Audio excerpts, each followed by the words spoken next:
Notre histoire a commencé à la chambre du comte Lordberg, de la principauté de Nozen. Notre protagoniste, Melchu Lordberg, a été battu par son père. Son père était Sack Lordberg, vice-capitaine des chevaliers du royaume de Lordberg. Il a dit que tout talent qui n'était pas celui de Saint de l'épée n'était pas du tout servi et que le fait d'avoir reçu un cadeau inutile était un malheur pour le nom de Lordberg. Dans ce monde, à 15 ans, les dieux leur ont accordé des pouvoirs miraculeux qui sont passés de ceux qui ont facilité la vie quotidienne à ceux liés au combat. Le don qui ne se manifestait que dans le sang du comte Lurberg était appelé Saint de l'épée. Cela a considérablement augmenté la précision et la puissance dans la manipulation de l'épée. Reconnu comme le père le plus fort, le père de Melki lui avait dit depuis son enfance qu'il devait recevoir, oui, le cadeau de Saint de l'épée. Melki a dû endurer une formation brutale pour suivre les traces de son père. Mais quand il avait 15 ans, le Tazador lui a dit et Sack que le don de Melki s'appelait la magie de l'origine. Sack n'avait jamais entendu parler de cela, lorsque le Tazador a expliqué que la magie de l'origine était la source de toute la magie, qui pourrait restaurer en permanence toute magie qu'il avait vue auparavant et lui permettre de l'utiliser librement. Sack a dit que cette description n'avait même pas de sens. Melki a essayé de calmer son père en disant qu'il était sûr que, s'il réussissait à le dominer, ce serait un cadeau puissant. Il a demandé au Tazador de le confirmer. Mais il a répondu qu'il ne savait pas, qu'il était dans ce métier depuis longtemps, et c'était la première fois qu'il voyait un tel cadeau. Melchi a été touché et Isaac a déclaré que c'était un cadeau inutile. Il a dit à Melki qu'il l'avait déçu, qu'une fois qu'il avait été félicité en tant que prodige, mais maintenant il était devenu un malheur. Le Tazador a ensuite suggéré d'évaluer Castor. Castor était le frère mineur de Melki. Avant, comme Castor avait l'habitude de sauter l'entraînement, Sack l'avait grondé et avait dit à Melki de rester loin de lui parce qu'il avait échoué. Maintenant, Saad a commenté qu'il ne s'attendait à aucun Castor et que la famille Lorderg était terminée. À cette époque, le Tazador a dit que le cadeau de Castor était le Saint de l'épée. L'expression de Sack a changé immédiatement quand il l'a entendu et s'est étreint Castor en disant « Bien fait, vous êtes vraiment digne d'avoir hérité de la maison de Count Lordberg ». Castor a été surpris de voir qu'il était meilleur que son frère Melki juste parce qu'il avait reçu le don suprême, le Saint de l'épée. Cela lui a donné tellement confiance qu'il a attrapé son épée prête à attaquer Melki, disant qu'il allait prouver son cadeau immédiatement. Il a attaqué Melki, qui a réussi à bloquer le coup avec son épée, mais cette seule pièce avec l'impact et le Castor se moqua de lui. Il a dit que son frère aîné, contre qui il n'avait jamais pu gagner à l'entraînement, était maintenant des ordures. Melki a vu que Castor se noyait en puissance. Son père a félicité Castor en disant qu'il était vraiment magnifique et l'a comparé à Melki. Sack a dit à Melki de quitter la maison et de ne jamais montrer son visage. Castor a déclaré que si Melki, qui avait été le fils d'un des comtes, finissait par mendiant les rues, cela apporterait le nom de la famille. Sack a accepté, disant qu'il y avait un petit domaine dans un village isolé appelé Villa Soulgerie, administré par le seigneur suppléant. Il a dit à Melki qu'il allait jouer seigneur là-bas et vivre en silence. Après un certain temps, Melki est arrivé dans une voiture en pensant pourquoi les choses devaient s'être terminées comme ça et comment il était possible que son père puisse faire quelque chose de similaire. Il a rappelé un incident alors qu'il n'avait que 6 ans, lorsque sa maison a pris feu et que tout le monde se demandait où il était. Melki était dans la salle du coffre-fort. Il était assis en pleurant en disant qu'il n'y avait rien à faire, qu'il allait mourir brûlé. À ce moment, son père est arrivé, Sack, en remerciant Dieu d'être en sécurité et l'a sorti de là. Melki lui a demandé comment il avait su qu'il était là. Sack, qu'il avait en fait essayé de sauver le coffre-fort, le couvrait en disant qu'il avait été le pouvoir de l'amour d'un père et s'est échappé avec lui. Melchi, naïf, croyait que son père était un homme gentil. Il pensait que son père était merveilleux et qu'il avait un plan. Il a dit qu'il découvrirait la véritable intention de son père et vivrait au plus fort de ses attentes. Il l'a idéalisé profondément, a pensé à ce qu'il devait faire et a rappelé son cadeau. La description indiquait qu'il pouvait restaurer quelque chose dans un état parfait, mais il ne comprenait pas exactement quoi. À ce moment-là, il a entendu quelque chose. Il est descendu de la voiture et a dit au cocher de l'attendre pendant qu'il allait dans la forêt. Il a trouvé une autre voiture attaquée par des gobelins. Il y en avait trop, alors il a décidé d'aider. Il a utilisé ses compétences avec l'épée et a déclenché une attaque appelée Comète Court. Les autres soldats ont été surpris de voir qu'il avait terminé avec le seul coup. Bien qu'il ne soit qu'un garçon, ils ont dit que ses compétences étaient au niveau d'un gentleman intermédiaire. Ils ont demandé qui c'était. À cette époque, un énorme minotaure semblait les attaquer. Melki savait que c'était un monstre qui nécessitait des dizaines d'élites de l'ordre pour y faire face. Les soldats ont dit aux gens de la voiture qu'ils devaient fuir. L'attaque du Minotaure a brisé les épées de tout le monde. L'un des soldats a essayé d'évoquer la magie du feu avec un enchantement. Il a lancé une petite boule de feu, mais c'était inutile. Ensuite, Melki a rappelé que son cadeau lui avait permis de copier la magie sous sa forme parfaite. Il a également essayé de faire de la magie. Le soldat lui a demandé s'il pouvait utiliser la magie du feu. Melki a répondu que pour lui, la magie n'était que la théorie. Mais il a rappelé que son cadeau, la magie d'origine, était la source de toute magie, qui pouvait restaurer tout sort vu et l'utiliser librement. Il émet une grande boule de feu et tout le monde a été surpris de voir cela. Ils ont demandé ce qu'était ce cercle magique et ils ont dit que quelque chose de si énorme et de complexe était impossible. Melki a jeté la boule de feu géante contre le Minotaure et l'a complètement détruite avec la zone autour. Tous ont été touchés par le pouvoir destructeur de la magie. Melki se souvenait de ce qu'il avait appris dans les classes. Pour utiliser la magie, un cercle magique et une chanson étaient nécessaires, mais dessiner un cercle magique était extrêmement difficile. Même un enseignant ne pouvait profiter que de 10% du mana consommé. Il se souvenait avoir demandé à son professeur ce qui se passerait si quelqu'un pouvait dessiner un cercle magique parfait. Le professeur a répondu qu'il pouvait profiter de toute la manne consommée sans chanter. Melki a alors compris que sa magie d'origine lui a permis d'utiliser tout ce mana. Il a rappelé comment son père avait appelé son cadeau inutile et pensait qu'il était en fait trop puissant, encore plus que le sein de l'épée. Il ne comprenait pas pourquoi son père le déshériterait pour cela. Un soldat derrière lui a demandé qui il était. Il s'est présenté comme Melchi de la famille du comte Lorpert. Une fille dans la voiture l'a entendu et a sauté en lui demandant si Melki avait dit. Il l'a reconnu, était Muriel. Muriel s'est rendu compte que Melki était celui qui se battait et a dit qu'il était heureux d'être en sécurité. Melki lui a demandé ce qu'il faisait là-bas.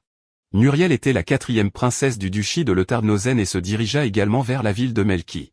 Il lui a demandé pourquoi et elle a commencé à rougir sans répondre. Melki pensait qu'il avait toujours senti que quelque chose ne s'allongeait pas, que son père sage l'avait marqué comme un échec sans même vérifier la puissance de la magie d'origine, qu'il était soudainement devenu si froid avec lui, et que, pour couronner le tout, sa fiancée Muriel, choisie par ses parents, était également là. Il pensait que son père voulait qu'il surmonte ce test et devienne un vrai guerrier, mais tout était un malentendu. Il croyait que son père avait toujours su que son cadeau était puissant et qu'il le considérait trop immature pour le gérer. Il pensait qu'il l'avait envoyé chez un peuple éloigné pour tempérer son cœur et s'entraîner à partir de zéro. Mais la réalité était que son père était un navire aveugle pour le talent. Qu'il n'avait élevé son fils que pour le bénéfice de la maison du comte et que son frère Castor n'était rien de plus qu'un médiocre qui avait à peine gagné le pouvoir. Melki vivait dans son délire en pensant que son père l'avait envoyé pour devenir un meilleur guerrier. Qu'il avait même envoyé Muriel au village à cette fin, qu'il voulait qu'il porte le cadeau le plus fort et devienne un vrai homme, et que Muriel était là pour l'aider. Melki s'est agenouillé et a dit à Muriel qu'il la protégerait. Il pensait ne pas protéger Muriel, la 4e princesse, et lui permettre d'être blessé aurait été une erreur impardonnable. Il lui a dit que même s'il avait coûté sa vie, je la protégerais jusqu'au bout et que personne ne la toucherait. Muriel rougit beaucoup et a dit qu'il devait se dépêcher et aller à Villa Soulgerie.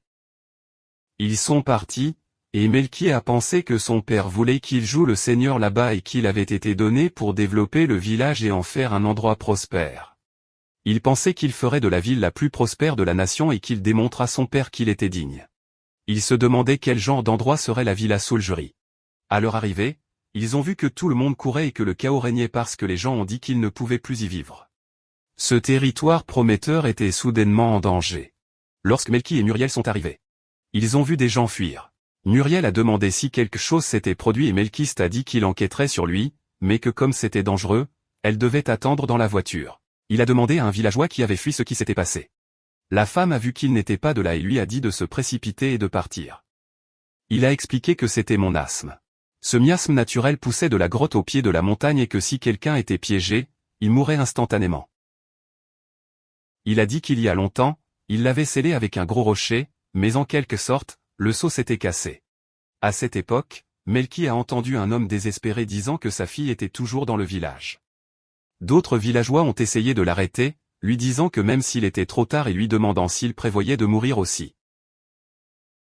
Ils ont dit qu'il n'y avait pas d'autre option pour quitter le village. Melki a couru vers la ville. En tant que seigneur, il ne pouvait ignorer la crise et pensait qu'avec son ballon de feu, le miasme pouvait se dissiper et gagner un certain temps. Il a vu que le miasme pourrir les fleurs et les feuilles à proximité. À cette époque, il a vu une religieuse protéger une petite fille avec un sort de purification, mais à ce rythme, je n'équilibrerai pas beaucoup. La religieuse a vu Melki et lui a dit qu'elle ne savait pas qui elle était. Mais il lui a demandé de prendre la fille et de s'enfuir, qu'elle contenait la mienne là-bas. Melki a essayé de se reproduire en disant qu'il serait blessé. Mais la sœur a répondu que cela n'avait pas d'importance, que c'était le seul dans le village capable d'utiliser la magie sacrée. Se battant pour contenir Miasma, il a dit à Melki de se dépêcher et de courir pendant qu'elle gagnait du temps. Melki a observé sa magie et pouvait le copier sous sa forme parfaite. Il a utilisé un sort sacré géant et un miasme effacé. La sœur a été stupéfaite et Melki lui a demandé de prendre la fille et de s'enfuir. Il lui a dit qu'il ne pouvait pas abandonner quelqu'un avec une telle détermination et qu'il s'occuperait du miasme. La sœur a obéi et a couru avec la fille. Il a pensé par lui-même qu'il avait utilisé la même magie qu'elle ait été touchée par son pouvoir. Melki a vu que le miasma était incessant et savait qu'il devrait le couper en source. Il a rappelé que Miasma avait laissé une grotte au pied de la montagne. Il a pensé au moment que cela s'était produit, juste au moment où la ville de la ville avait changé, le miasme qui avait été contenu tout ce temps a explosé. Il se demandait si c'était vraiment une coïncidence. Il est venu à l'origine de Miasma et a vu que des gobelins attaqueraient un homme avec une armure. Il a vaincu les monstres d'une fosse rapide et a détruit le miasma dans sa source, le dissipant. L'homme avec une armure s'est levé et a remercié Melki, mais Melki l'a reconnu. Cet homme avait été embauché par son père Sak, qui lui avait ordonné d'aller à Villa Soulgerie et de briser le sceau du grand rocher pour libérer le miasme. Il a dit que cela provoquerait un incident et que Melki ne pourrait pas devenir seigneur. Il a expliqué qu'il avait entendu dire que leur Sak lui-même avait nommé Melki comme seigneur féodal du peuple. Sak l'avait crié de le faire tout de suite. Melki a vu que l'armure de l'homme avait enregistré l'emblème de la famille Lorderg et qu'il a été fait pour résister au miasme. Il a reconnu l'homme comme un Masaka et a pensé que tout cela était une preuve de son père, qu'il voulait qu'il se lève et protégeait les villageois. Il a dit à Masaka qu'il avait compris qu'il avait été celui qui avait libéré le contenu du mien et lui avait demandé de lui en dire plus. Mais Masaka, effrayé, s'est enfui. Melchi pensait qu'il allait signaler le succès de son père. Voir la grotte. Il a remarqué qu'il avait suffisamment d'espace à l'intérieur. Il est entré et a vu qu'il était plein de pierres magiques. Les pierres magiques étaient des minéraux spéciaux qui stockaient naturellement la puissance magique et étaient souvent utilisés comme outil matériel. Dans un environnement où le miasme avait tendance à s'accumuler, des pierres magiques se sont également formées et avec un miasme aussi dense, cette quantité avait un sens. Il pensait que son père avait planifié tout cela et qu'il savait que, s'ils extraient et vendaient les pierres magiques, il deviendrait une nouvelle industrie, et c'était la raison de sa preuve d'éliminer la mienne. Il est allongé sur le sol et a pensé que son père était incroyable, mais bien sûr, tout était un malentendu en allongé là, il faisait une surestimation absurde des intentions de son père à son retour avec les villageois. Celle-ci était heureuse de le voir revenir en toute sécurité et le sauver et le remercier d'avoir risqué sa vie pour sauver le village. Muriel a couru vers lui et l'a serré dans ses bras. Melki s'est excusé de l'avoir inquiété. Muriel a vu qu'il portait une belle pierre et lui a demandé. Melkist a dit qu'il l'avait presque oublié et a annoncé qu'il avait découvert beaucoup de pierres magiques qui pouvaient être extraites de la grotte au pied de la montagne. Il a expliqué que cela deviendrait la nouvelle industrie du village et que le miasma ne pousse plus. La sœur s'est approchée et a demandé qui elle était. Il est apparu sous le nom de Melchi Lorberg et leur a dit que, à partir de ce jour, il avait confié d'être le seigneur du village. Les villageois ont été surpris de voir que qui les avait sauvés maintenant était leur nouveau seigneur. L'un d'eux a commenté que si Melki était son nouveau seigneur, il était sûr qu'il améliorerait sa vie. Mais un autre était pessimiste, disant que quelqu'un d'aussi jeune ne pouvait pas vraiment servir de seigneur, car être seigneur avait également une connaissance de la politique et de l'économie. Muriel est intervenue et a dit à tout le monde qu'il ne s'inquiéterait pas, qu'elle était la 4e princesse de la principauté de Nosen et la fiancée de Melki, et qu'elle le soutiendrait. Il a expliqué cela, en tant que membre de la famille royale. Il avait reçu une éducation complète depuis l'enfance et cette gestion des politiques et du domaine pouvait la quitter. Tout le monde a été surpris d'apprendre que c'était la 4e princesse et Muriel leur a demandé de ne pas être si formel avec elle. Melki pensa par lui-même, Muriel, bien qu'il semblait parfois un peu marimacho, il était en fait très intelligent. Il lui a dit que c'était très fiable. Muriel rougit et tout le monde était heureux de dire que si Lord Melki et Lady Muriel étaient là, le village était en sécurité et Melki pensait qu'en tant que seigneur. Il a dû s'efforcer de répondre aux attentes de son père et a demandé que d'où il le regardait en même temps.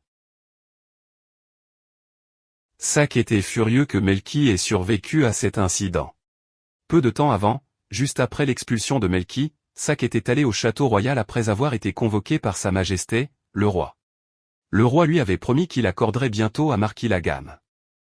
Sak avait pensé qu'il était aveuglé que le roi reconnaissait ses réalisations comme vice-capitaine. Castor a commenté que le fait d'être dans le palais royal le rendait nerveux. Isaac lui a ordonné de se comporter. Il a dit à Castor qu'il deviendrait probablement le fiancé de Lady Muriel ce jour-là. Castor a demandé si Muriel était la princesse des gros seins et était excité. Sak a déclaré que le roi annoncerait qu'Emelkis qu'il n'avait pas reçu le don de Santo de la Espada, il n'était pas adapté pour être premier et que Castor était le véritable fiancé de sa fille. Castor est devenu encore plus excité et est rapidement arrivé au château royal. Là, le roi Aoius Redar du royaume de Nozen leur a demandé ce que Melki voulait dire le seigneur d'un village isolé. Il leur a dit que Muriel l'avait même suivi dans ce village. Sak et Castor ont été choqués et ont demandé pourquoi Muriel ferait cela. Le roi a répondu que c'était évident, car il aimait profondément Melki. Sak a été stupéfait et a dit qu'il avait entendu parler de Melki que son engagement avait été quelque chose que Sa Majesté avait imposé et que Lady Muriel était contre. Le roi a expliqué que Muriel n'a caché sa honte, que ce n'était pas celui qui a imposé l'engagement, mais avait été Muriel. Il s'était opposé à unir sa fille avec un simple fils de Conde, mais Muriel a pleuré et a dit qu'il l'aimait seulement. Sak a dit qu'il avait cru que le roi voulait que Melki pour le don du sein de l'épée qui n'apparaissait que dans le sang de la leur mortier. Le roi a répondu que ce n'était rien de tout cela, qu'il était roi et non qui devrait être en première ligne. Et a demandé pourquoi il aurait besoin d'un cadeau de combat. Sak avait honte. Le roi a dit à Sak qu'il y avait eu une occasion où les trois avaient pris du thé avec Nelki. Sak a été surpris de l'entendre et le roi a expliqué qu'à ce moment-là, il comprenait pourquoi Muriel était tombé amoureux de lui. Il a félicité Melki, disant qu'il avait été si honnête et d'un grand cœur. La bataille d'entraînement qu'il avait avec le monsieur avait été splendide. Il l'a félicité en disant que ses clôtures, son tir à l'arc, sa conduite, ses compétences martiales et son étiquette étaient impeccables. Il était un travailleur infatigable et pendant la réunion, il avait même appelé l'accident du père dans la Loho. Muriel et le roi rougissent et Melki s'est excusé pour manque de respect, mais le roi lui a dit que rien ne s'était passé. Le roi se souvenait de ce moment avec le bonheur.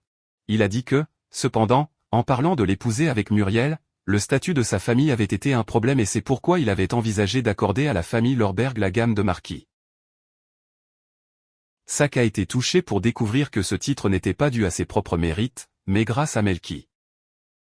Le roi est retourné au point central et a demandé pourquoi Melki avait été nommé seigneur d'un village rural. Il a demandé s'il était dû au cadeau qu'il avait reçu à l'âge de 15 ans. Ce n'était pas ce que tout le monde s'attendait et c'est pourquoi il avait été expulsé de la famille. Sak l'a couvert en disant que ce n'était qu'une pause. Il a expliqué au roi que Melki avait entraîné le désespoir chaque jour. Mais après avoir reçu un tel cadeau inutile, j'ai été découragé. Il pensait qu'un changement d'atmosphère dans un endroit paisible serait bon et accorde une année gratuite. Le roi a été surpris d'apprendre qu'il lui avait donné du temps libre. Mais il a dit qu'il n'y avait rien de mal à reposer sur le terrain. Il a dit à Sak qu'il l'avait maintenant vu avec d'autres yeux. Sak est devenu confus, et le roi a expliqué que, quand quelqu'un se sent découragé, il est préférable de se reposer. Il lui a dit qu'il pensait sincèrement qu'il dirait quelque chose comme « Melki était un malheur qui coulerait la célèbre maison de Lordberg, et c'est pourquoi je l'ai jeté. » Sak a improvisé en disant qu'il ne pourrait jamais traiter son fils bien-aimé. Le roi lui a dit que, s'il avait vraiment exilé, il l'aurait dépouillé de son titre et de ses terres et l'aurait jeté comme un plebet. Sak a ri de ça. Un peu plus tard, déjà dans ses chambres, il était furieux. Il a dit que quoi qu'il arrive, il devait ramener Melki. Castor a commenté que ce serait difficile après l'avoir jeté, qu'il ne pouvait pas simplement lui demander de revenir. Sak a dit qu'il serait préférable que le village disparaisse, donc Melki n'aurait que de retour. Il a dit qu'il provoquerait un incident dans le village et que Melki ne pouvait pas rester seigneur. Puis il irait au village et disait quelques mots, qu'il n'y avait pas de remède et que, bien qu'il soit né avec un cadeau inutile, Melki était toujours son sang et son fils. Et c'est pourquoi il lui accorderait le privilège spécial de retourner à la maison du comte. Castor l'a compris et a dit qu'il se préparerait immédiatement. Sak en a ri, mais nous savions qu'à cette époque, Sak avait pris la pire décision possible. S'il avait mis de côté sa fierté. Parlant avec sincérité de la situation et de l'ordre pardon, tout aurait été résolu pacifiquement. Peu ne savaient que ce choix apporterait une situation grave. De retour à Villa Soulry, Melki a dit à Muriel qu'il irait à la guilde des aventuriers. Il a expliqué qu'il avait parlé avec plusieurs villageois. L'une lui a dit que le puits avait séché et ne pouvait plus avoir de l'eau. Un autre a dit que les champs étaient trop petits et ne pouvaient pas planter assez de légumes. Un autre a commenté qu'il y avait une rumeur selon laquelle un terrible dragon vivait dans la montagne derrière eux et n'a jamais su quand il pouvait attaquer le village. Un homme a dit que les maisons s'effondraient et qu'ils aimeraient les reconstruire. Mais tout le monde a à peine survécu, il était donc impossible de le payer. Une mère a dit qu'elle manquait de bois de chauffage et ne survivrait pas à l'hiver. Un enfant a dit qu'il voulait manger de la viande. Melki a regardé les repas qu'ils prenaient et savait que leur santé souffrirait s'ils continuaient. Il a dit qu'il y avait beaucoup de problèmes à résoudre, mais la priorité était de se débarrasser des monstres. Il pensait qu'il ne savait jamais quand il pouvait attaquer et qu'il avait entendu dire que le village était la cible des attaques, alors il a décidé d'observer le travail des aventuriers en premier. Muriel a compris et lui a demandé de faire attention, il a dit qu'il était occupé avec cette décision, mais que ces messieurs la protégeaient donc il n'y avait pas de problème. Melki savait que les aventuriers ont gagné leur vie à chasser des monstres ou à collecter des matériaux dans des endroits dangereux. Qui a organisé ces œuvres était la guilde des aventuriers. Mais à son arrivée, il a vu que le bâtiment était très détérioré. Il est entré et a été reçu par l'homme qu'il avait remercié avant de sauver sa fille. Il est apparu comme Tinda, celui qui y a organisé les aventuriers. Les autres ont demandé à Melki ce qu'il faisait dans un endroit aussi grossier. Melki leur a dit que c'était une inspection et que la prochaine fois qu'il y avait une attaque de monstres, je voulais les accompagner. Les aventuriers ont confondu et refusé. Lui disant que les premières rangées étaient dangereuses et qu'il est resté dans un endroit sûr. Melki a dit qu'il ne pouvait pas se le permettre, qu'il devait faire l'inspection. Timra se pencha devant lui et a dit que s'il n'avait pas aidé, il aurait perdu sa belle-fille. Il a expliqué que les batailles contre les monstres étaient toujours la vie ou la mort et qu'il n'avait pas confiance en le protéger. C'est pourquoi il ne pouvait pas mettre en danger son bienfaiteur. Melki lui a montré son épée et a dit qu'il avait assez de force pour se défendre. Timra a continué à insister, plaidant. Melki se demandait pourquoi ils étaient si inquiets de leur sécurité et pensait que leur père leur avait demandé de prendre soin de lui. Il pensait que son père était surprotecteur et rougit. Puis Tinda a cédé et a dit que si Melki insistait toujours, il devrait montrer qu'il pourrait se protéger quoi que ce soit. Il a montré ses armes d'entraînement et lui a dit que s'il perdait, je devrais abandonner l'inspection. Melki a accepté et les deux sont sortis pour un duel de pratique. Une foule s'est rassemblée pour les voir. Timra a expliqué que les règles étaient simples. Celui qui a obtenu le premier coup a gagné, même si c'était un coup contrôlé. Tout le monde a encouragé Timra parce qu'il voulait protéger leur seigneur. La bataille a commencé et Timra est allé directement pour frapper avec sa hache. Melki a réussi à le bloquer. Il a remarqué une force incroyable de Timra, et il l'a félicité, disant qu'il avait une magnifique clôture. Il ne pensait pas qu'il pouvait surmonter sa force. Il n'était le plus fort du village qu'avec une pure habileté. Il a dit qu'il en avait sous sa manche et a utilisé la magie pour se renforcer physiquement. La foule a déclaré que le combat était déterminé, que la vitesse, la force et la résistance de Tinda avaient doublé. Ils ont dit que dans cet état, c'était vraiment invincible et que personne ne pouvait l'arrêter. Timra a continué à attaquer, mais Melki a réussi à détourner ses coups. Il a copié la magie et a utilisé la technique de l'impulsion de force. Cela lui a permis de disparaître un instant et d'attaquer avec une grande puissance, pilotant la hache de Timra. Melki lui a demandé s'il lui permettait maintenant l'inspection. Timra n'a pas encore dit qu'à ce niveau, il ne pouvait pas dire qu'il était absolument sûr de les accompagner. Ensuite, les autres aventuriers se sont armés. Ils ont dit qu'ils devraient forcer leur à abandonner l'inspection, que tout était pour le protéger. Ils lui ont dit de ne pas le prendre mal et tout le monde l'a attaqué. Melki pensait que cela ressemblait à la ligne de méchant typique. Les aventuriers se sont excusés en disant qu'ils se souciaient de lui. Ils se sont tous chargés contre lui en même temps, mais ils ont été vaincus et se sont excusés de l'avoir sous-estimé. Melki a demandé s'ils approuveraient maintenant l'inspection. Les aventuriers ont ri, surpris que leur seigneur soit si fort. À ce moment, la sœur est arrivée avant, saluant tout le monde. Il est apparu alors que Lily et Tinda ont dit à Melki qu'elle les avait aidés avec sa magie de guérison. Lily a guéri les échymoses des aventuriers, puis Melki a copié sa magie de guérison.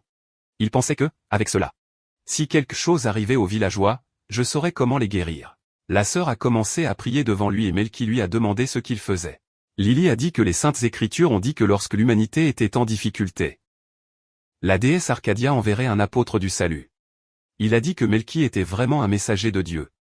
Melki lui a dit qu'il avait tort. Lily a insisté pour qu'elle le sache dès le premier moment qu'elle l'avait vu. Et que chaque fois qu'il prononçait le nom de Melki, sa poitrine brûlait et son cœur battait fort. Il a dit que c'était la preuve qu'il était un être spécial. Melki a essayé de corriger le malentendu, disant qu'il avait tort. Les autres villageois et aventuriers ont entendu cela et l'ont pris comme raison de leur force. Melki a essayé de les arrêter, disant qu'ils n'exagèrent pas. Il a dit à Lily que ce symptôme était peut-être une maladie cardiaque et qu'elle devait aller chez un médecin. Lily l'a nié, disant que Melki était sans aucun doute un messager de Monsieur Arcadius. Melki pensait que les malentendus étaient des choses problématiques. Timra lui a montré le village et a expliqué qu'il était particulièrement sujet aux attaques de monstres. Il lui a montré le mur et a dit que ses cultures étaient ruinées rapidement et que, jour ou nuit, ils étaient toujours en danger. Vivre dans une peur constante. Il a expliqué que ces murs défensifs servaient peu. Melki les a regardés et a dit qu'ils n'étaient pas fiables. Timbra lui a dit que les monstres l'avaient constamment brisé et que l'autre jour, une partie s'était effondrée. À ce moment, ils ont entendu des cris. À leur arrivée, ils ont vu deux personnes se disputer. L'un a dit que ce n'était pas le prix convenu et que l'autre criait pour se taire.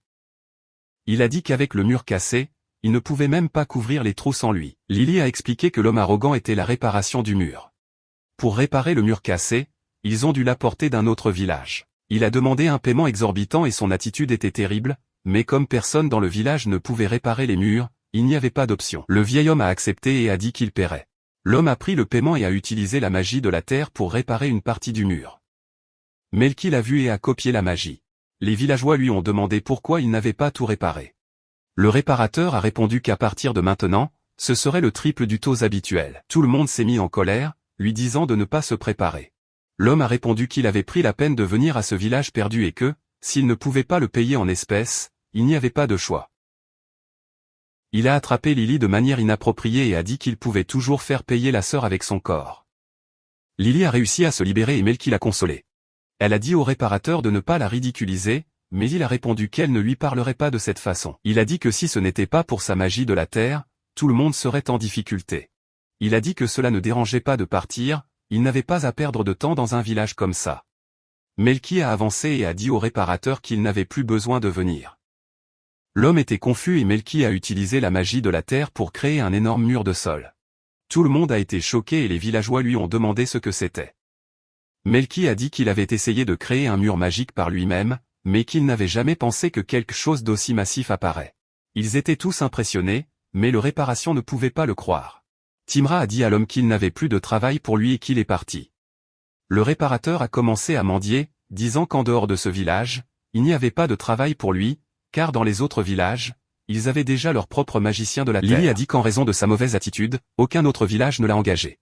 Les villageois ont dit que cela méritait bien, et Tinder a ajouté que s'il aidait à la ferme, il ne mourrait pas de faim. Il l'a attrapé et l'a pris. Melki a dit qu'il était temps de remplir ses fonctions. D'autres lui ont demandé ce qu'il voulait dire, et Melki a répondu qu'il prévoyait d'entourer tout le village avec ce gigantesque mur. Cela a commencé à le générer et les villageois ont dit avec cela, bien que les monstres attaquent. Pas un centimètre ne bougerait, ce qui n'aurait plus de nuit pour les incursions. Lily a dit que Melki connaissait non seulement la magie de guérison, mais aussi de la terre. Melki a expliqué que grâce à son cadeau, il pouvait copier et utiliser tout sort qu'il a vu. Lily a répondu que le talent était accordé par Lady Arcadia et que les Écritures ont dit que, lorsque l'humanité faisait face à une crise, la déesse Arcadia accorderait un cadeau puissant à l'élu avec une mission, comme le héros qui il y a des décennies avait vaincu la tribu démoniaque et sauvé le monde. Elle pensait donc que Melki était le messager de Dieu. Quand il a fini de soulever le mur, tout le monde est monté avec lui. Timba a commenté que s'il battait les monstres qui s'approchaient du village du haut du mur avec son arc, il pourrait facilement en obtenir du matériel.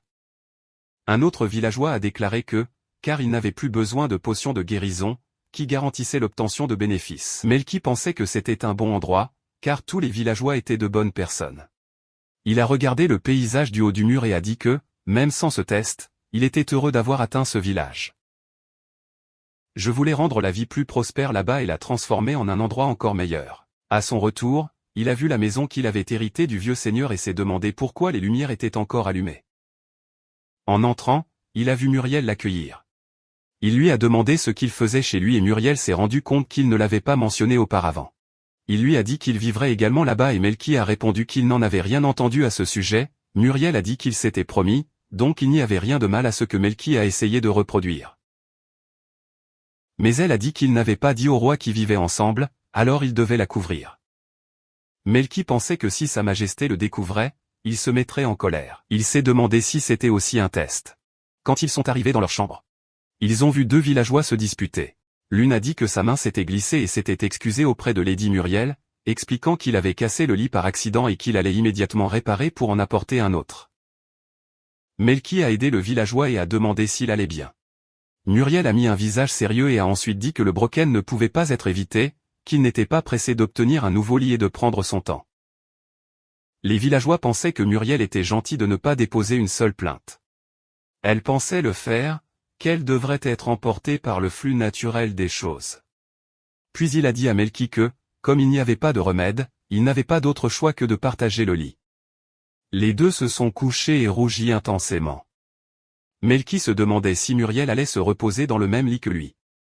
Il a essayé de se calmer, pensant que s'il laissait son cœur remuer pour quelque chose comme ça, il voulait dire qu'il était encore immature. Il a été dit qu'il s'agissait également d'un test. Il a rappelé l'enseignement de la maison Lorberg, sans jamais perdre son sang-froid quelle que soit la situation. Il pensait que cela devrait être une formation pour garder le cœur calme, peu importe à quel point la circonstance était tentante. Il a imaginé que, s'il mettait la main sur Muriel, elle lui dirait qu'il était déçu.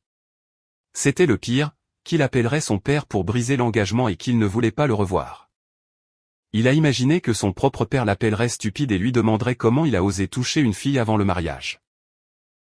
Le roi dirait qu'il ne lui pardonnerait pas et que c'était une trahison.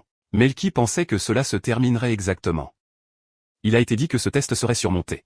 Muriel lui a demandé s'il ne voulait pas se reposer ensemble. Melki a répondu qu'il ferait face à ce test avec tout ce qu'il avait. Muriel a mal compris et rougi. Il lui a demandé s'il avait déjà vécu quelque chose comme ça. Melki pensait avoir parlé de la gestion territoriale et a dit qu'il n'était jamais nerveux mais aussi excité. Muriel a compris ce qu'il pensait et lui a dit qu'il était étonnamment audacieux. Melki a dit qu'il voulait essayer son cadeau, la magie d'origine, et voir ce qu'il pouvait faire avec lui. Muriel était à soc, pensant à autre chose. Il a demandé s'il allait utiliser un cadeau incroyablement fort pour quelque chose comme ça. Melki a dit que ce n'était pas seulement quelque chose comme ça, que c'était une question très importante et que le développement du village en dépendait. Muriel hocha la tête, disant que c'était important. Melki a dit que c'était pourquoi il avait décidé d'utiliser le pouvoir de son cadeau au maximum. Muriel était encore plus surpris et Melki a continué à dire qu'il voulait produire des résultats dans le fou. Muriel a commencé à perdre le contrôle. Melki a déclaré que dans la famille Lorberg, il lui avait appris que le pouvoir était venu avec le devoir et que si un cadeau avait été accordé, il avait l'obligation de l'utiliser correctement. Muriel lui a demandé ce qu'ils lui ont enseigné dans la famille Lordworth. Melki a dit qu'il travaillerait dur jusqu'à ce que son père le reconnaisse. Muriel a été horrifié et lui a demandé de ne pas le signaler à son père parce qu'il serait honteux. Melki lui prit la main et lui a dit qu'avec la croissance du village, il n'y avait rien à avoir honte et qu'il rendrait les villageois heureux. Muriel a dit qu'il avait compris et lui a demandé de la rendre très heureuse. Melki a pensé par lui-même que Muriel était également un résident du village et voulait lui montrer qu'il pouvait la rendre heureuse. Pendant qu'elle essayait de se rapprocher, Melki s'est simplement endormi.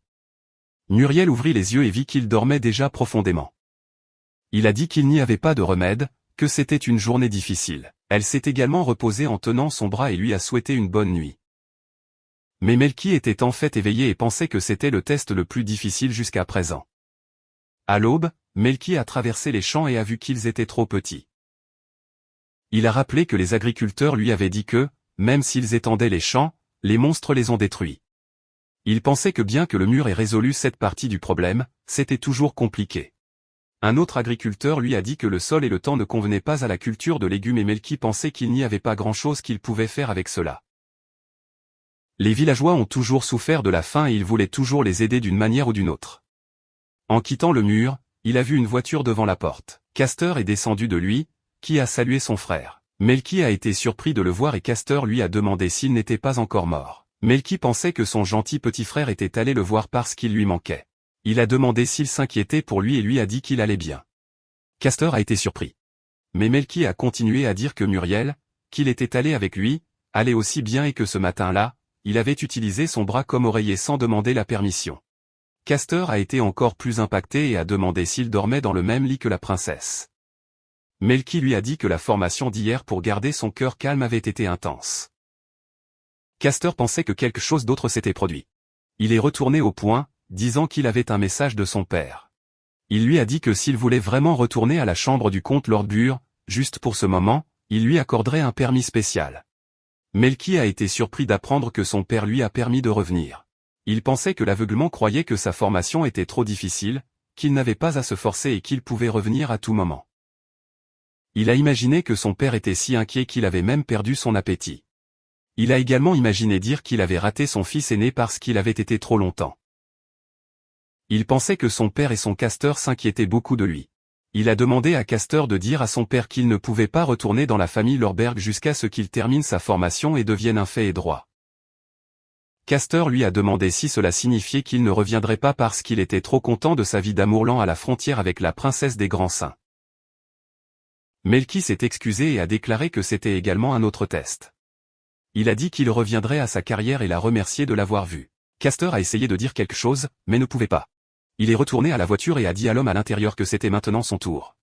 L'homme à l'intérieur de la voiture était une figure mystérieuse à capuche. Il se leva et Castor est sorti de lui. Il a demandé s'il avait entendu ce qu'il devait faire de son père. Il lui a dit qu'il n'avait pas à tuer Melky, juste le casser suffisamment pour qu'il ne puisse pas servir de seigneur et ensuite il n'aurait pas d'autre choix que de retourner dans le manoir. L'homme mystérieux est parti et le lanceur de sorts lui a rappelé qu'il le payait bien, alors il devrait bien faire. Pendant la course, Melky a ressenti quelque chose d'étrange. Il a réalisé qu'il était le brouillard toxique et a utilisé sa magie pour le dissiper puis trébuché sur une vigne et s'est demandé où le poison était. Soudainement une grande plante émergée du sol et a tenté de le dévorer. Il a reconnu qu'il s'agissait d'une plante carnivore géante. Le chiffre à capuchon est apparu et a dit que ce n'était qu'un gamin et qu'avant sa magie n'avait aucune chance. Melky a vu que l'homme mystérieux était un sorcier et a compris que le brouillard et la plante carnivore étaient son travail. Il a demandé s'il pouvait utiliser la magie des plantes et si le brouillard venait également d'eux. L'homme à capuche a répondu que, bien qu'il l'avait découvert, cela n'avait pas d'importance. Il a utilisé la magie et une augmentation de la pression des plantes. Quand il était sur le point de le dévorer, Melky a utilisé la magie du renforcement physique et a détruit la plante de l'intérieur. Le sorcier a été surpris et a lancé des graines de son sac. Il a utilisé la magie et les a transformées en vignes énormes avec des épines. Melky a vu que ce qu'il avait lancé étaient des graines. Il les coupe facilement avec son épée. Le sorcier a jeté plus de graines et a essayé de les faire pousser, mais rien ne s'est passé. Il s'est demandé pourquoi il n'était pas activé et Melky a expliqué qu'il avait coupé chaque graine dans l'air. Il a demandé s'il avait abandonné et le sorcier a dit oui. Mais il a immédiatement précisé qu'il plaisantait. Il a dit qu'il avait déjà planifié quelque chose comme ça, alors il avait répandu beaucoup de graines à l'avance. Beaucoup de vignes est apparu du sol et a entouré Melky. À ce moment, Melky a utilisé la magie de la boule de feu et a brûlé toutes les plantes et aussi au sorcier. Le sorcier est tombé à genoux et a dit que cette fois était terminée. Il a supplié Melky de l'aider, disant qu'il lui dirait même qui était son client. Il lui a dit de le laisser partir cette fois. Melky a nié cela, disant qu'il ne pouvait pas le laisser s'échapper comme ça et qu'il l'emmènerait avec lui. Le sorcier avait peur de Melky.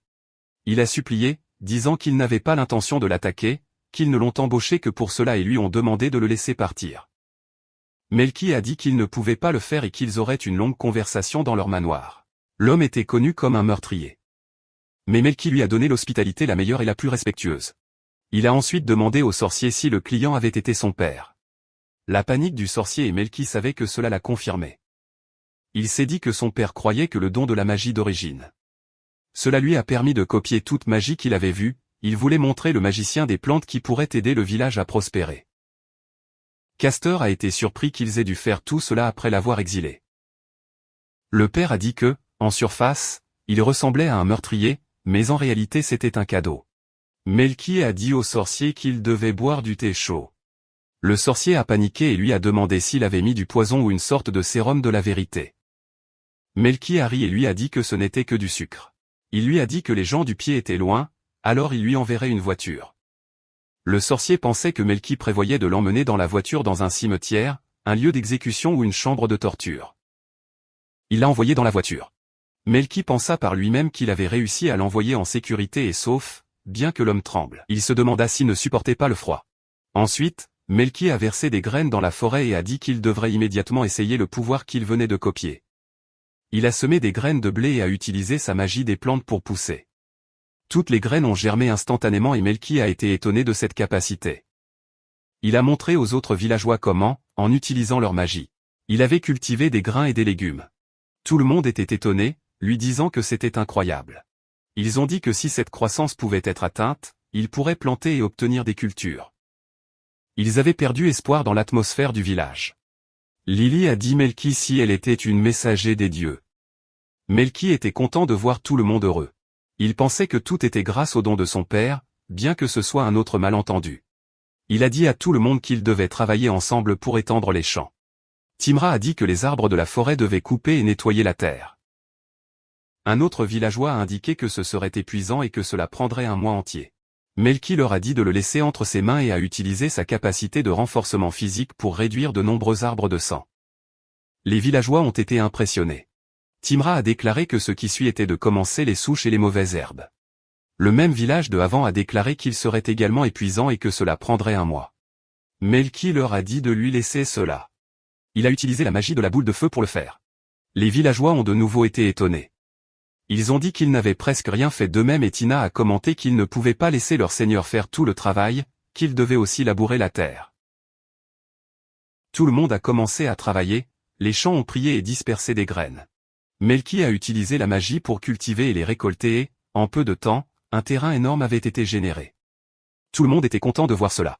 Une vieille femme a dit qu'elle n'avait jamais pensé qu'elle verrait un tel paysage dans ce village, un autre villageois a commenté qu'il n'aurait plus à se soucier de la nourriture. Muriel l'a vu et a suggéré à tous d'organiser un festival. Il leur a dit de célébrer un festival des récoltes et que tout le monde mangeait des légumes jusqu'à ce qu'ils aient marre. Melki a accepté, disant que c'était une idée brillante, et tous les villageois étaient excités. Dans la maison Lorderg, le sorcier était furieux, disant à Zach que ce n'était pas ce qu'ils avaient accepté. Il lui a dit que Melki était incroyablement fort. Zach était confus. Il a dit que Melki se démarquait parmi ses pairs, mais qu'il n'était pas un adversaire contre lequel il devrait avoir des problèmes. Le sorcier a crié pour lui de ne pas se moquer de lui et a demandé quel était ce monstre. Il a dit que sa force, sa vitesse, sa magie, tout était plus raisonnable. Zach était toujours confus. Le sorcier lui a dit qu'il s'agissait d'une pause contractuelle, qu'il avait forcé à combattre un monstre et était presque décédé, donc aussi la pénalité que les taux d'origine, 20 millions d'or serait 10 fois. Zach était à soc. Le sorcier l'a menacé, disant qu'il pouvait toujours informer la famille royale qu'il avait essayé de l'utiliser pour se débarrasser de Melki. Zach, intimidé, lui a donné l'argent. Il a fusionné, disant que c'était Melki qu'il devait dépenser encore plus d'argent. Castor a dit qu'il ne pouvait pas lui pardonner et pensait que Melki était extrêmement fort, sachant qu'il ne devrait avoir qu'un cadeau inutile. Zach a dit que la réponse était évidente, que Melki devait avoir des paramètres anormalement élevés depuis le début et qu'il les avait cachés. Castor s'est mis en colère, disant que son frère s'entraînait dur tous les jours sans repos, mais que cela ne justifiait pas tout. Zach a dit qu'il ne pouvait plus choisir les médias et qu'avec l'argent, il serait envoyé à la bande de bandits la plus forte au village de Melki. Je commanderais qu'il le brûlait le laisse irréparable. Il ne se souciait pas de se produire avec quelqu'un sauf Melki. Castor a été touché. Dire qu'impliquer les villageois n'avait pas raison. Mais Zach l'a giflé, disant que s'il ne ramenait pas Melki, la famille Lorberg n'avait pas d'avenir. Il a dit que la force du groupe Black Scorpion rivalisait avec celle d'une division entière de l'armée royale. Il a assuré que cette fois, le village était terminé. Castor a dit que bien que son frère soit fort, il ne pouvait pas gagner. Quelques jours plus tard, Zach a lu dans le journal que tous les scorpions noirs avaient été capturés et livrés à la capitale. Telle est qu'une énorme récompense avait été versée au village de Melki. Il a fusionné, se demandant ce qui se passait et à quel point Melki pouvait être plus fort. Il a dit qu'il n'y avait aucun moyen que tout le groupe ait été anéanti. Castor pensait que, bien qu'il ait cru qu'avec le don de l'épée, il avait dépassé son frère. Il avait tort. Il a manqué de la salle d'Isaac a dit qu'il ne pouvait plus faire confiance à personne. Il a décidé d'intervenir lui-même et a dit qu'il effacerait tout comme s'il ne s'était jamais produit. Il a laissé un vase de sa chambre en deux, disant que, même il devait l'admettre, sa clôture était excellente et que, surtout, il était le vice-capitaine des Royal Knights, porteur du don suprême, le saint de l'épée.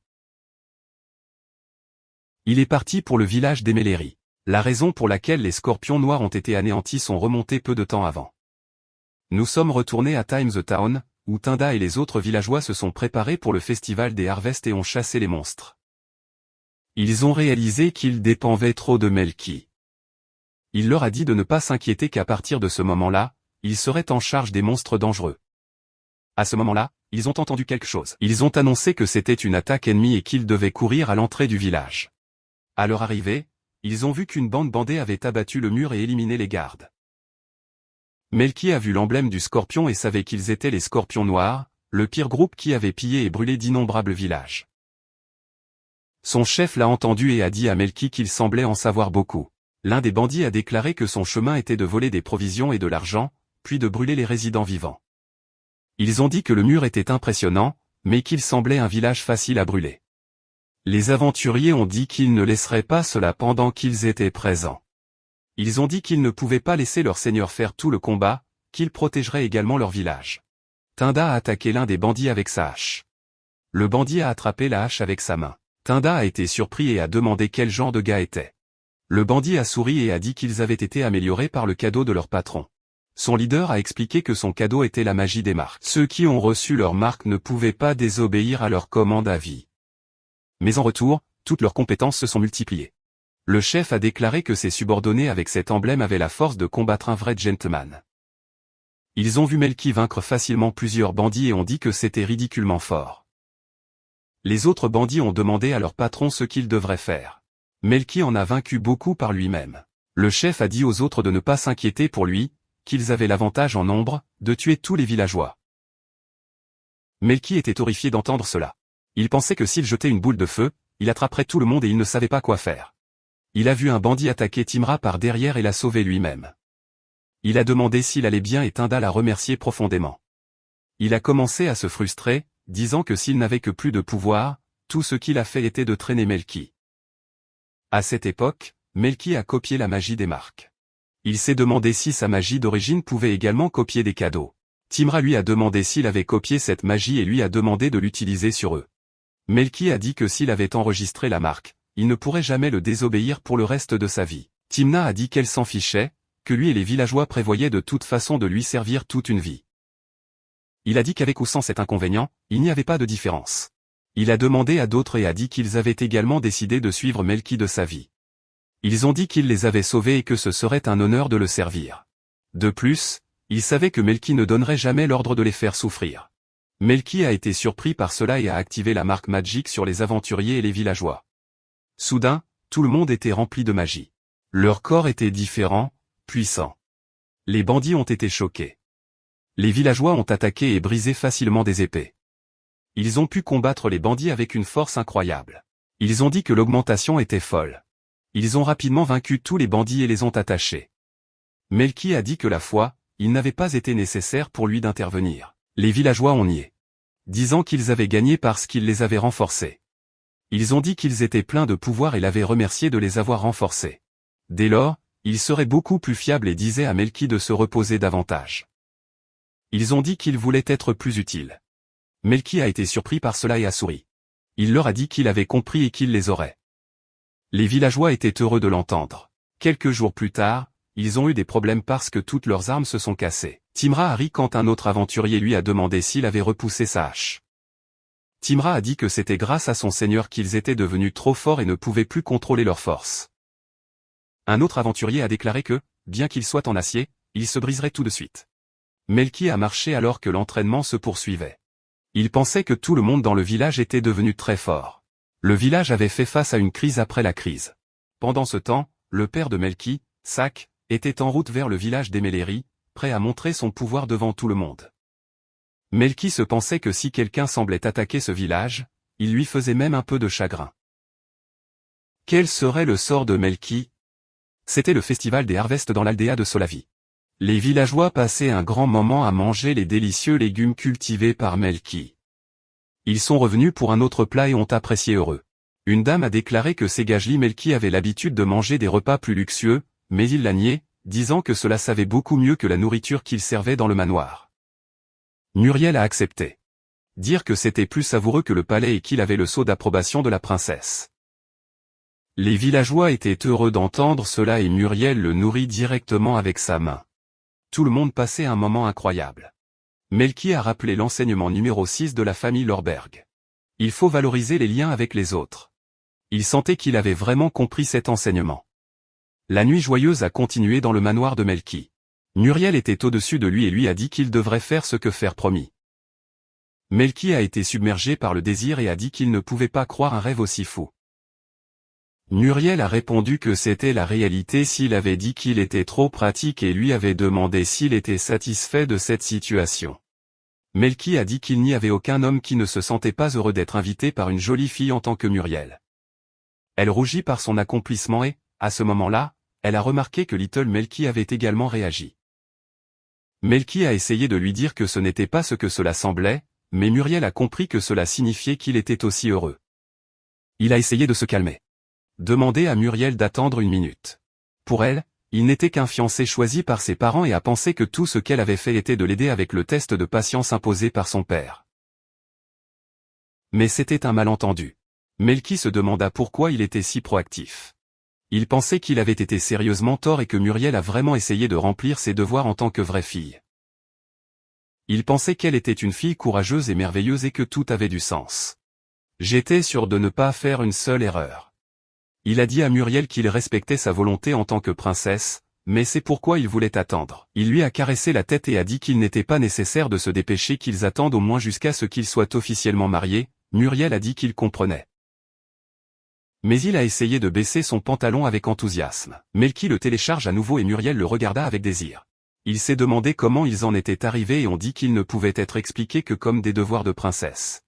Puis il a réalisé que Muriel était en fait une fille super lancée qui irait bien avec n'importe quel homme. Muriel l'a poussé du lit d'une gifle et lui a dit qu'il allait bien s'il avait des malentendus à son sujet. Mais c'était mal. Il a commencé à pleurer et Melkiste a dit qu'il était heureux que Muriel n'ait fait ces choses avec personne d'autre qu'avec lui.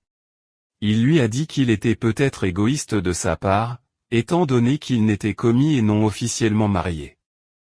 Mais je ne voulais pas que Muriel partage le lit avec d'autres hommes ou franchisse cette ligne. Muriel l'a serré dans ses bras en disant que ce jour pardonnerait à tous les malentendus de Melki. Il se demanda pourquoi son humour avait changé si soudainement. Le lendemain, Sak est arrivé à l'aldea de Solari. Il est entré facilement parce que les gardes pensaient qu'il n'était qu'un vieux touriste. Il s'est parlé, disant qu'il était le vice-capitaine des chevaliers du royaume, Sir Sak, qui possédait le titre de saint de l'épée et qu'il montrerait quelque chose de spectaculaire aux villageois en personne. Dans la ville, un enfant a pratiqué avec une épée disant qu'il voulait être un homme fort comme Melki un jour. Il a produit des vagues de choc avec ses coupes et ses liens, il a ri en disant que ces vagues de choc étaient risibles. Le garçon a dit qu'il était encore petit, qu'il était à un niveau de jeu, mais qu'à partir de maintenant, il devait se renforcer. Tous les villageois avaient été améliorés par Melki et leur bon sens a été déformé. Sak est arrivé et a dit que ce domaine d'entraînement semblait pathétique. Il a vu que ces gars étaient des aventuriers dans le village et ont dit qu'il leur ferait face. Il a essayé de les frapper avec son épée. Mais Timra l'a arrêté seul avec un doigt. Timra a dit à Sak qu'il ne pouvait pas faire cela et qu'il devait utiliser des armes de pratique, sinon c'était dangereux. Sak a vu que son épée avait été remplacée par un bois et avait demandé ce qui s'était passé. Timra a répondu qu'elle avait simplement échangé son épée contre une pratique tout en clignotant. Il a dit qu'il était normal de se rapprocher pendant que l'adversaire clignait des yeux. Les autres villageois ont convenu, disant, bien sûr, du moins. Sak était à Sok. Timra lui a demandé s'il était venu s'entraîner et lui a dit qu'il le rejoindrait en pratique. Zak a dit qu'il devrait avoir mal auparavant et a lancé une autre fente. Il a utilisé sa technique la plus rapide, la fente rapide. La seule que quelqu'un avait bloquée lors de la première tentative avait été le capitaine des chevaliers du royaume. Tindra s'est facilement bloqué avec sa hache. Sak ne pouvait pas le croire, disant que c'était impossible. Tindra a été impressionné par la vitesse et la force de Sak et lui a dit qu'il connaissait la véritable identité du vieil homme. Sak a dit qu'il aurait dû le remarquer, qu'il était la vice-commandante des Royal Knights. Mais Tina a dit que ce qu'elle avait vu était une recrue avec l'épée. Zaak a fusionné et a demandé qui avait appelé la recrue. Timra a bloqué toutes ses attaques avec la hache et lui a dit qu'il avait un bon esprit, pour continuer comme ça. Il a expliqué que l'esprit était la chose la plus importante de l'escrime, que la forme et la technique pourraient être apprises plus tard. Zaak a dit qu'il n'avait pas le choix. Je savais que c'était trop dangereux de l'utiliser contre les humains. Mais je le montrerai. Il a activé son cadeau et tout le monde a été surpris. Il leur a dit d'observer que c'était le combat exclusif le plus puissant de son clan. Timra a dit que Sak avait un cadeau qui a fait briller l'épée et un enfant a dit que c'était génial. Sak est devenu encore plus en disant qu'il ne pouvait plus le permettre. Il a commencé à balancer son épée et Tindra a remarqué que pour les villageois, la puissance de l'arme avait un peu augmenté, mais que cette amélioration était insignifiante. Un autre villageois est venu derrière Sak et lui a dit qu'il n'avait pas raison, qu'il mettait trop de force dans la main de l'épée. Il a pris sa main et a expliqué qu'il devrait la tenir plus doucement.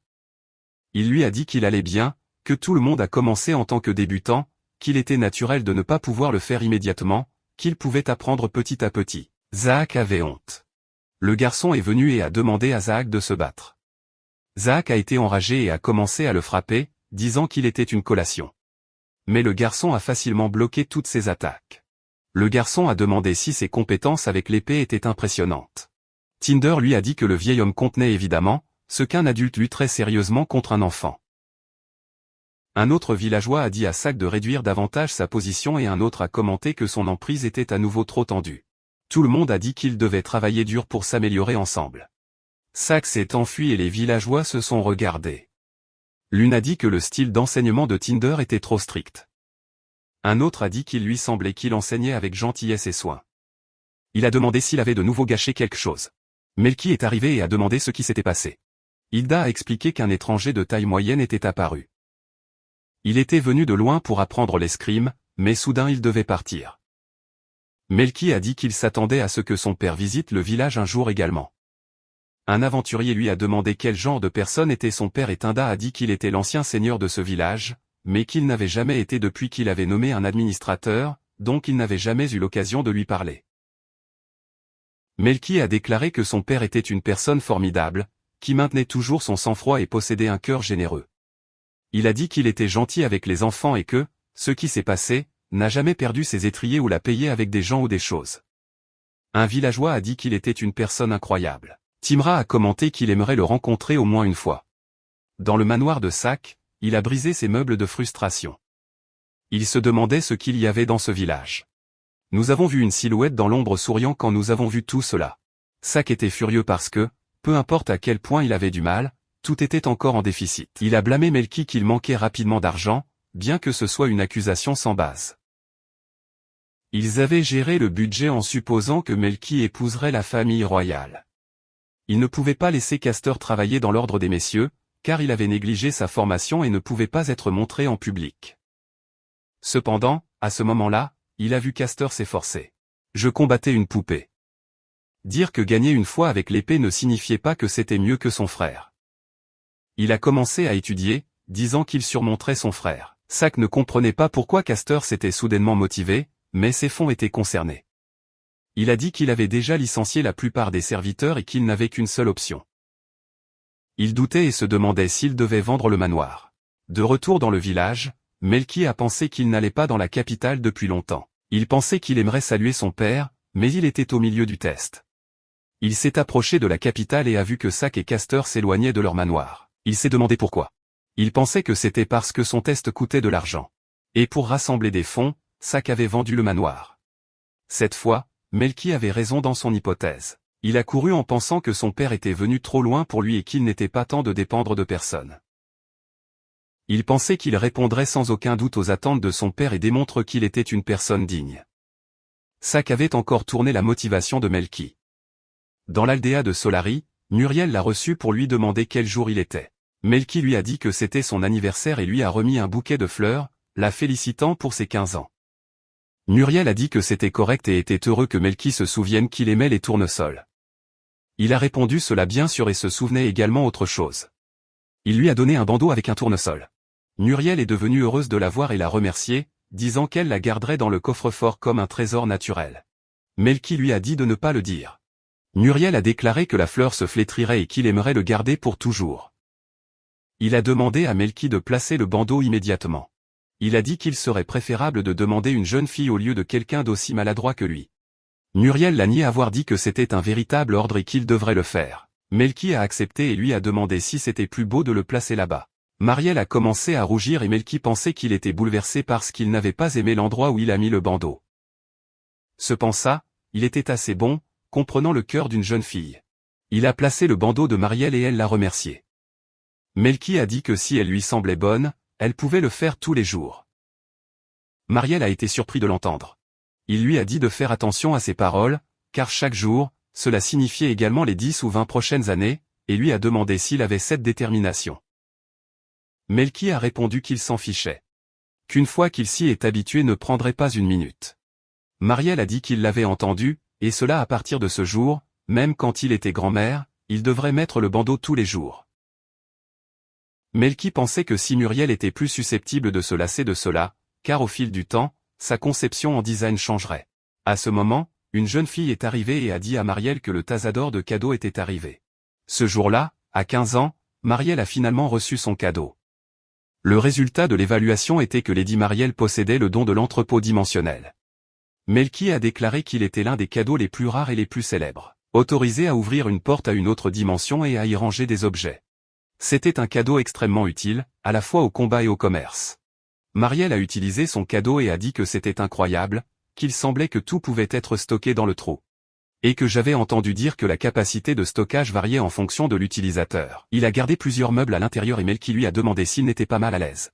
Marielle lui a dit qu'il n'y avait pas de problème. Il lui a montré la montre de sable qu'il avait mise au début et dans laquelle le sable était à peine tombé. Melki a vu que le temps s'est arrêté à l'intérieur de l'entrepôt dimensionnel et qu'il y avait plusieurs façons d'en profiter. Marielle a eu une idée et a rappelé qu'il voulait garder les fleurs pour toujours. Il a souri et Melki lui a demandé ce qui se passait. Marielle a dit qu'il venait de recevoir un merveilleux cadeau. Melki a accepté. Dans le nouveau manoir du Lorberg, Sak a dit qu'il ne pardonnerait jamais à Melki et ne l'écraserait pas ainsi que les villageois. Castor lui a demandé s'il n'avait pas prévu de ramener son frère. Mais, porté par la colère, le but de Sak avait changé. Il a dit qu'il était déjà allé trop loin, qu'il ne pouvait rien faire et n'avait aucune option. À ce moment-là, une sombre personnalité a dit qu'il en avait déjà assez entendu. De l'ombre, un homme est apparu avec des cornes et un costume. Sak a vu la peau bleue, les cornes et l'aura maligne, et l'a reconnu comme un démon. L'homme l'a confirmé en disant que son nom était Lébus Démon Impris. Castor a déclaré que la tribu démoniaque était censée être éteinte de la guerre ancienne. Buzan l'a confirmé en disant qu'il y a 300 ans, ils ont combattu une grande guerre contre l'humanité et perdu. Cependant, les survivants avaient poursuivi leur plan depuis lors. Sak a demandé quel était ce plan et le démon a répondu qu'il prévoyait de vaincre l'humanité et de saisir ce monde en tant que race démoniaque. Sak et Castor avaient peur. Buzan a expliqué que, cependant, un village gouverné par Melki était un obstacle. Il ne pouvait pas encore révéler les détails, mais il a demandé à Sak ce qu'il pensait. Il a demandé comment il pouvait s'allier. Sak lui a demandé s'il était sérieux et a dit que ses objectifs étaient d'accord. Acheté a expliqué que, contrairement à il y a 300 ans, il n'avait pas l'intention d'exterminer complètement l'humanité. Mais si je tue 90%, les 10% restants resteraient une main-d'œuvre au service des démons. Il a dit à Sak que, s'il était disposé à coopérer, il le nommerait superviseur de l'humanité, en d'autres termes, le roi de l'homme. Sak a été surpris d'apprendre qu'il serait le roi de son espèce, mais savait que s'il apprenait qu'il s'était allié à des démons, il pouvait être emprisonné ou même condamné à mort. Castor a dit à son père qu'il était trop dangereux et qu'il devait s'arrêter, mais le buil le regardait et Castor recula. Sak a dit qu'il écraserait Melki, quoi qu'il arrive, et a serré la main du démon. Dire que je n'hésiterai pas à utiliser les moyens nécessaires. Le démon a déclaré que sa vitesse à décider était utile. Sak a répondu qu'il devrait préparer l'envoi d'un meurtrier au village de Melki. Le démon a accepté et a dit que la meilleure chose serait d'envoyer un dragon, de préférence d'une espèce supérieure. Sak a été impressionné et a dit qu'il pouvait écraser Melki avec ses villageois anormalement forts. Le démon a invoqué une sphère noire et l'a remise à Sak. Sak a demandé ce que c'était et le démon a répondu que c'était un objet spécial de démon. Il lui a dit de le jeter dans l'embouchure du dragon qui vivait sur le mont Essa, près du village de Melki. Il a expliqué qu'il pouvait contrôler la conscience du dragon et l'envoyer contre le village. Sak a demandé s'il n'avait qu'à lancer la sphère dans la bouche du dragon. Il a dit au démon qu'il finirait rapidement et a ordonné à Castor de l'accompagner. Le démon rit pour les voir partir, disant que c'était comme il l'avait pensé, facile à manipuler, ce qui était un soulagement. Dans les montagnes, Castor a dit à son père qu'il était trop dangereux, car les dragons étaient les monstres les plus forts de tous. Sak a regardé le dragon avec quelques jumelles et a dit qu'il avait un corps de la taille d'une maison, qui était petite pour être un dragon. Il a dit à Castor que lui et son fils avaient le plus fort cadeau du sein de l'épée. Castor a essayé de se reproduire, mais Sak l'a ignoré et a lancé la sphère juste au moment où le dragon a bâillé. Le dragon a soudainement fusionné, a détruit la grotte où il se trouvait et s'est envolé pour le village de Melki. Sak a dit que cette fois, le village était terminé. Dans la ville, Melki a entendu un bruit et s'est demandé si c'était autre chose avec Marielle. À son arrivée, il a vu Muriel pleurer. Elle lui a dit qu'il avait ruiné la nourriture.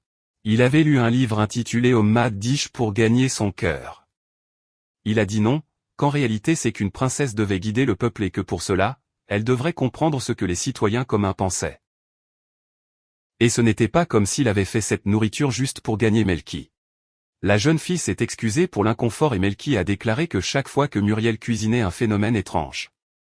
Un jour, lorsqu'un gâteau aux pommes cuit, tout à coup, un poisson rôti entier est apparu dans l'assiette. Il a regardé la nourriture et a dit que, comme Marielle l'avait fait, il devait le manger. Tout le monde a été surpris de le voir. Marielle a dit que c'était incroyable, qu'il ne pouvait pas croire qu'il pouvait vraiment la manger. La jeune fille a vu que même Lady Marielle elle-même était impressionnée. Marielle a dit à Melki de ne pas s'efforcer, a pris le pot et a dit qu'il jetterait le reste. Comme il ne pouvait pas le gérer comme des ordures communes, il a décidé de le sauver dans l'entrepôt dimensionnel. Melki s'est demandé s'il était vraiment bon d'utiliser un cadeau légendaire pour cela. À ce moment-là, l'alarme sonnait. De la tour de surveillance, ils ont rapporté qu'un dragon était venu. Un dragon a volé vers son village. Ils ont également dit que c'était d'une espèce supérieure. Ils ont ordonné à ceux qui pouvaient se battre pour prendre des armes et le reste fuyant immédiatement. Les villageois ont paniqué. Ils savaient qu'il n'y avait pas un ou deux villages qui avaient été détruits par les dragons et qu'ils devaient demander des renforts des chasseurs d'unités spéciaux de la capitale. Certains pensaient qu'ils ne l'atterraient pas, car le dragon était déjà vu sans jumelles. Melki a dit qu'il n'avait pas d'autre choix que de le faire.